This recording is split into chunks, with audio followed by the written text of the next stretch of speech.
श्री हनुमते नमः। अथ श्री हनुमत् पंचरत्न स्तोत्रम्। सं सिद्धनाथं प्रणमति चरणं वायुपुत्रं चरौद्रं। वं विश्वरूपं हसितं गर्जितं मेघछत्रं। तं त्रैलोक्यनाथं तपति दिनकरं तं त्रिनेत्रस्वरूपं। कं कन्दर्पवश्यं कमलमनहरं शाकिनी कालरूपं। रं रामदूतं रणगजदमितं रावणच्छेददक्षं।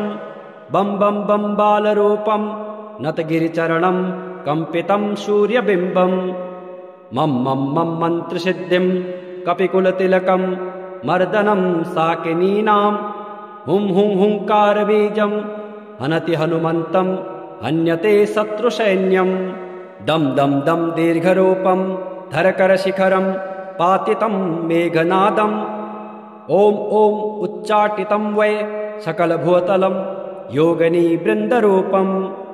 छं क्षिप्रवेगं क्रमति च जलधिं ज्वालितं रक्षदुर्गं। क्षेमतत्त्वं धनुरुहकुलं मुच्यते बिम्बकारं। कं कालदुष्टं जलनिधितरणं राक्षसानां विनाशे। दक्षं श्रेष्ठं कवीनां त्रिभुवनचरतां प्राणिनां प्राणरूपं। राम ह्रासतत्त्वं त्रिभुवनचरितं दैवतं सर्वभूते। देवानां च त्रयाणां फणिभुवनधरं व्यापकं वायुरूपं। त्वं वेदतत्त्वं बहुऋचयजुषं सामचाथर्वरूपं। कं कन्दने त्वं ननु कमलतले राक्षसान् रौद्ररूपान्। खं खड्गहस्तं झटिति भुवितले तोटितं नागपाशम्।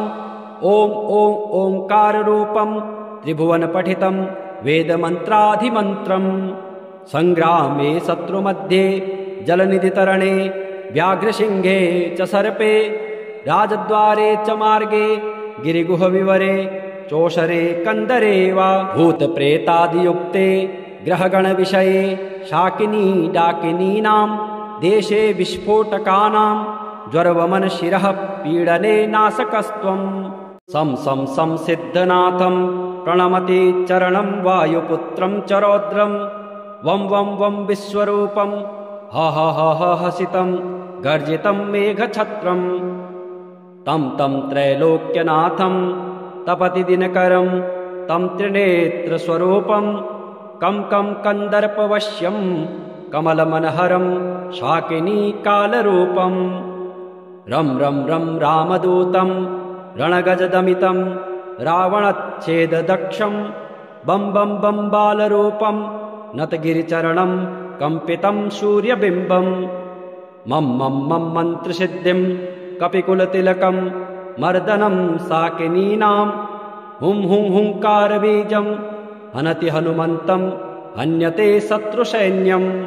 दं दीर्घरूपं धरकरशिखरं पातितं मेघनादम्। ॐ उच्चाटितं वै सकलभूतलं योगिनी वृन्दरूपं। छं क्षिप्रवेगं क्रमति च जलधिं ज्वालितं रक्षदुर्गं। क्षेमतत्त्वं धनुरुहकुलं मुच्यते बिम्बकारं। कं कालदुष्टं जलनिधितरणं राक्षसानां विनाशे। दक्षं श्रेष्ठं कवीनां त्रिभुवनचरतां प्राणिनां प्राणरूपं।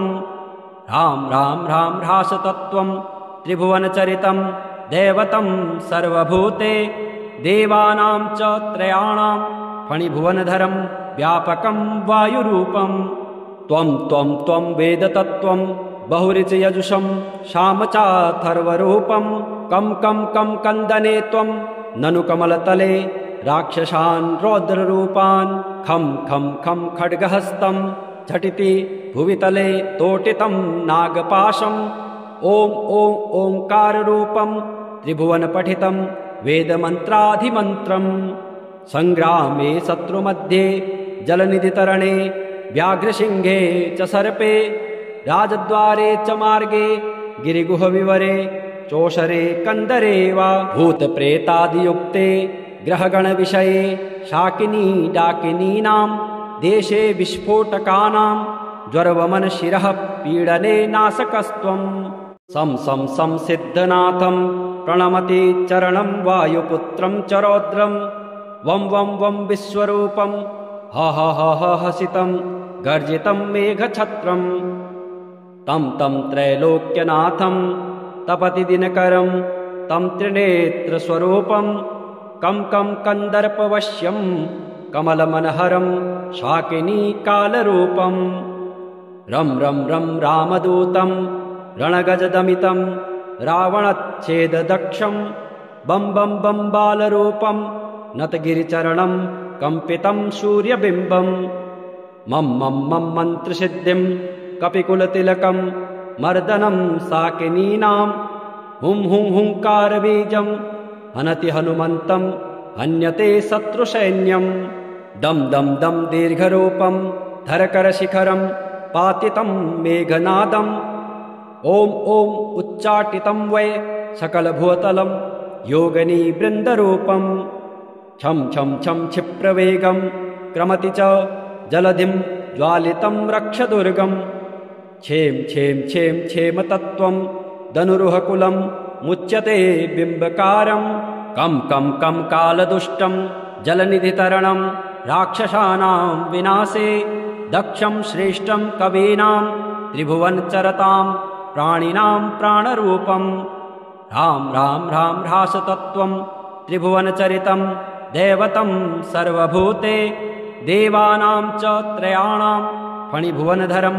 व्यापकं वायुरूपं त्वं वेदतत्त्वं बहुरिचयजुषं शामचाथर्वरूपं कं कन्दने त्वं ननु कमलतले राक्षसान् रौद्ररूपान् खं खड्गहस्तं झटिति भुवितले तोटितं नागपाशं ॐ ॐ ओङ्काररूपं त्रिभुवनपठितं वेदमन्त्राधिमन्त्रं सङ्ग्रामे शत्रुमध्ये जलनिधितरणे व्याघ्रसिंहे च सर्पे राजद्वारे च मार्गे गिरिगुहविवरे चोषरे कन्दरे वा भूतप्रेतादियुक्ते ग्रहगणविषये शाकिनी डाकिनीनां देशे विस्फोटकानां ज्वरवमनशिरः पीडने नासकस्त्वं सं सिद्धनाथं प्रणमति चरणं वायुपुत्रं च रौद्रं वं वं वं विश्वरूपं ह ह ह ह हसितं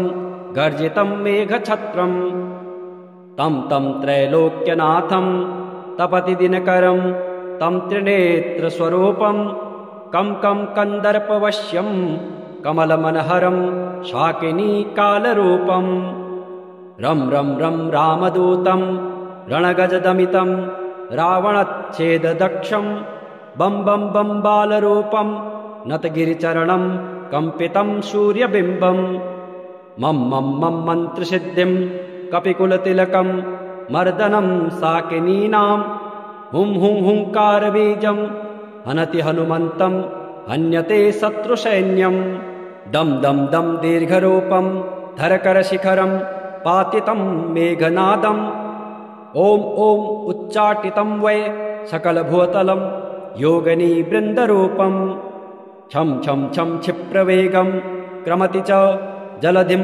ज्वालितं रक्षदुर्गं क्षेम क्षेम क्षेम क्षेमतत्त्वं धनुरुहकुलं मुच्यते बिम्बकारं कं कालदुष्टं जलनिधितरणं राक्षसानां विनाशे दक्षं श्रेष्ठं कवीनां त्रिभुवनचरतां प्राणिनां प्राणरूपं राम राम राम ह्रासतत्त्वं त्रिभुवनचरितं दैवतं सर्वभूते देवानां च त्रयाणां फणिभुवनधरं व्यापकं वायुरूपं त्वं वेदतत्त्वं बहुरिचयजुषं शामचाथर्वरूपं कं कन्दने त्वं ननु कमलतले राक्षसान् रौद्ररूपान् खं खड्गहस्तं झटिति भुवितले तोटितं नागपाशं ॐ ॐ ओङ्काररूपं त्रिभुवनपठितं वेदमन्त्राधिमन्त्रं संग्रामे शत्रुमध्ये जलनिधितरणे व्याघ्रसिंहे च सर्पे राजद्वारे च मार्गे गिरिगुहविवरे चोषरे कन्दरे वा भूतप्रेतादियुक्ते ग्रहगणविषये शाकिनी डाकिनीनां देशे विस्फोटकानां ज्वरवमनशिरः पीडने नाशकस्त्वं सं सिद्धनाथं प्रणमति चरणं वायुपुत्रं च रौद्रं वं वं वं विश्वरूपं ह ह ह ह हसितं गर्जितं मेघछत्रं तं त्रैलोक्यनाथं तपति दिनकरं तं त्रिनेत्रस्वरूपं कं कन्दर्पवश्यं कमलमनहरं शाकिनीकालरूपं रं रामदूतं रणगजदमितं रावणच्छेददक्षं बं बालरूपं नतगिरिचरणं कम्पितं सूर्यबिम्बं मं मन्त्रसिद्धिं कपिकुलतिलकं मर्दनं शाकिनीनां हुंकारबीजं हनति हनुमन्तं हन्यते शत्रुसैन्यं दं दीर्घरूपं धरकरशिखरं पातितं मेघनादं ॐ उच्चाटितं वै सकलभूतलं योगिनीवृन्दरूपं छं क्षिप्रवेगं क्रमति च जलधिं ज्वालितं रक्षदुर्गं क्षेमतत्त्वं धनुरुहकुलं मुच्यते बिम्बकारं कं कालदुष्टं जलनिधितरणं राक्षसानां विनाशे दक्षं श्रेष्ठं कवीनां त्रिभुवनचरतां प्राणिनां प्राणरूपं राम ह्रासतत्त्वं त्रिभुवनचरितं दैवतं सर्वभूते देवानां च त्रयाणां फणिभुवनधरं व्यापकं वायुरूपं त्वं वेदतत्त्वं बहुरिचयजुषं शामचाथर्वरूपं कं कन्दने त्वं ननु कमलतले राक्षसान् रौद्ररूपान् खं खड्गहस्तं झटिति भुवितले तोटितं नागपाशं ॐ ओङ्काररूपं त्रिभुवनपठितं वेदमन्त्राधिमन्त्रं संग्रामे शत्रुमध्ये जलनिधितरणे व्याघ्रसिंहे च सर्पे राजद्वारे च मार्गे गिरिगुहविवरे चोषरे कन्दरे वा भूतप्रेतादियुक्ते ग्रहगणविषये शाकिनी डाकिनीनां देशे विस्फोटकानां ज्वरवमनशिरः पीडने नाशकस्त्वं सं सिद्धनाथं प्रणमति चरणं वायुपुत्रं च रौद्रं वं वं विश्वरूपं ह ह ह हसितं गर्जितं मेघछत्रं तं त्रैलोक्यनाथं तपति दिनकरं तं त्रिनेत्रस्वरूपं कं कन्दर्पवश्यं कमलमनहरं शाकिनीकालरूपं रं रामदूतं रणगजदमितं रावणच्छेददक्षं बं बालरूपं नतगिरिचरणं कम्पितं सूर्यबिम्बं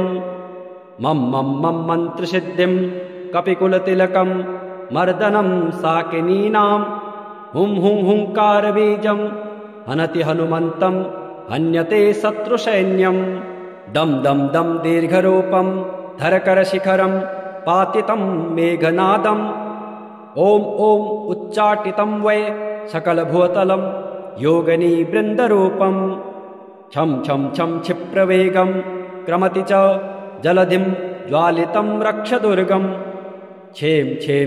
क्षेमतत्त्वं धनुरुहकुलं मुच्यते बिम्बकारं कं कालदुष्टं जलनिधितरणं राक्षसानां विनाशे दक्षं श्रेष्ठं कवीनां त्रिभुवनचरतां प्राणिनां प्राणरूपं राम ह्रासतत्त्वं त्रिभुवनचरितं दैवतं सर्वभूते देवानां च त्रयाणां फणिभुवनधरं व्यापकं वायुरूपं त्वं वेदतत्त्वं बहुरिचयजुषं शामचाथर्वरूपं कं कन्दने त्वं ननु कमलतले राक्षसान् रौद्ररूपान् खं खड्गहस्तं झटिति भुवितले तोटितं नागपाशं ॐ ॐ ओङ्काररूपं त्रिभुवनपठितं वेदमन्त्राधिमन्त्रम् सङ्ग्रामे शत्रुमध्ये जलनिधितरणे व्याघ्रसिंहे च सर्पे राजद्वारे च मार्गे गिरिगुहविवरे चोषरे कन्दरे वा भूतप्रेतादियुक्ते ग्रहगणविषये शाकिनी डाकिनीनां देशे विस्फोटकानां ज्वरवमनशिरः पीडने नाशकस्त्वम्